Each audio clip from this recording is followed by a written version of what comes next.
हैरान हैं। ये तो खैर सामान्य प्रक्रिया है कि ईरान के राष्ट्राध्यक्ष बाकी तमाम देशों को ब्रीफिंग करते हैं। लेकिन जो हैरानी की बात यह है कि भारत की जो सदैव एक भूमिका रही है पश्चिम एशिया की डिस्टर्बेंस को लेकर, उस भूमिका में आज भारत खरा नहीं दिख रहा। भारत चुप क्यों है, किसी को नहीं समझ में आ रहा। गजा के बाद जहां इतने निर्दोष नागरिकों को मारा गया, गजा के बाद लगातार इजराइल बमबारी कर रहा, अलग अलग देशों पर बमबारी कर रहा, भारत चुप रहा। अमेरिका ने ईरान पर पूरी वायु शक्ति का अपना प्रदर्शन किया, भारत चुप रहा। भारत की चुप्पी भारत को कमजोर बनाती है। तो सर क्या लगता है आपको कि आगे भारत को क्या स्टैंड किस तरीके से लेना चाहिए, कैसे प्रोएक्टिव रोल? एक नैतिक शक्ति भारत ने हमेशा दिखाई है और भारत की जो कूटनैतिक शक्ति है उसके पीछे भी भारत की नैतिक शक्ति हमेशा रही है। वो नैतिक बल नहीं दिख रहा, इसी वजह से भारत चुप है। और भारत की चुप्पी भारत को एकदम कॉर्नर कर रही है, भारत को अलग थलग कर रही है, जो ऑपरेशन सिंदूर में भी हमने देखा। आपको अपने पारंपरिक मित्रों के साथ संकट की घड़ी में खड़ा रहना पड़ेगा। सर इसके अलावा एक बात कह रहे हैं कि पाकिस्तान भी जान गया है कि ये पहले की तरह ये कांग्रेस का हाथ नहीं है, ये मोदी जी का हथौड़ा। वो ये सब क्या बताएं अब, जिनको ये नहीं मालूम कि 71 में हथौड़े ने क्या किया था। कांग्रेस का हाथ नहीं हथौड़ा है, ये नारे लगते थे। इसने पाकिस्तान को तोड़ा है, ये नारा था। उसके बाद 80s और 90s में हम ये नारा लगाते थे जब हमारा सिंबल हाथ बना कि ये हाथ नहीं हथौड़ा है, पाकिस्तान को तोड़ा है। तो ये एकनाथ शिंदे जी बेचारे, अब क्या कहें, उनके साथ बुरा भी हुआ। उनके साथ जो बीजेपी ने किया अच्छा नहीं किया। बीजेपी का हथौड़ा अपने ही अलाइज पे चलता है तो उन्होंने चला दिया।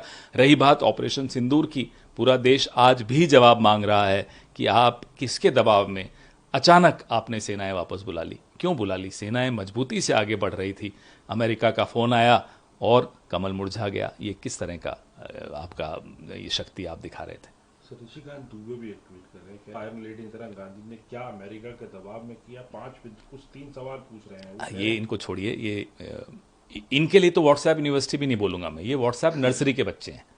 अब ये व्हाट्सएप नर्सरी के बच्चे सांसद बन जाएं और सांसद खेलें, अब इनको छोड़ दीजिए। इनको कहिए कि जाइए अंगूठा चूसते हुए जाइए 7 लोक कल्याण मार्ग, जब आप जाते हैं जहां नौकरी मांगने के लिए, वहां जाकर बोलिए ये सब कि साहब ये सब हटा दीजिए, शिमला समझौता हटा दीजिए, बोले जाकर। हमें आकर क्या बोल रहे हैं? सर किस तरीके से उन्होंने कहा कि जो नक्सलियों से अपील करी इस बात की कि हम तैयार हैं, बातचीत कर रही है सरकार से बातचीत करें और आर्म्स जो है सरेंडर करते हैं। देखिए, हर सरकार ने नक्सलियों पर ऑपरेशंस भी किए हैं, उनसे बातचीत भी की है, उनको आह्वान भी किया है कि सरेंडर करें। हमारी पार्टी ने अपना पूरा नेतृत्व गंवा दिया छत्तीसगढ़ में नक्सलियों के हाथ। लेकिन ये दोनों चीजें साथ साथ चलती हैं। लेकिन जब हम करते हैं तो उस वक्त का विपक्ष भाजपा हम पर उंगलियां उठाता है। हम उंगलियां नहीं उठा रहे, हम कह रहे हैं कि आप जो कदम उठाने उठाइए, लेकिन देश को महफूज रखिए। आखिरी सवाल इसमें, बीजेपी के अध्यक्ष हैं जो बिहार के, वो कह रहे हैं कि हमारे यहाँ पूरी तरीके से स्थिति स्पष्ट है और स्पष्ट तौर पे है कि हमने नारा दे दिया है कि नीतीश कुमार नेतृत्व में हम लड़ रहे हैं, फिर से नीतीश, ये नारा एनडीए की तरफ से। यही नारा महाराष्ट्र में लगा था। एकनाथ शिंदे जी से पूछो उसके बाद उनके साथ क्या किया गया। अब नीतीश जी को ये चेतावनी समझ लेनी चाहिए कि जब भी बीजेपी यह बोलती है कि फला व्यक्ति के नेतृत्व में इलेक्शन लड़ा जाएगा, ये चेहरा होंगे, उसके बाद चुनाव के बाद उसके साथ क्या करती है वो एकनाथ शिंदे इनको बेहतर बता पाएंगे। So I want to ask you one thing about the recent development in Iran, where the US has striked them. The Iranian president has called on the Prime Minister, and the Prime Minister has expressed the deep concern over this situation. Well, this is a standard procedure for nations to call other nations and brief them on what's going on the security front, and that's just a normal procedure.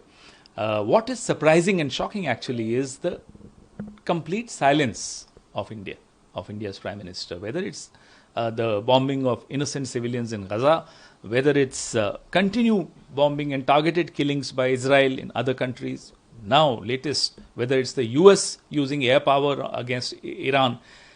India has always had a very constructive, very peacemaking role in the West Asian region. Why is India abdicating from its moral responsibility, moral authority, if I may say. So, in this region, people are looking for answers.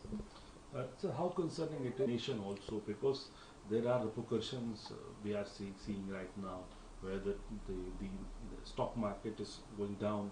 Nifty has gone down by 600 points, and even so do as the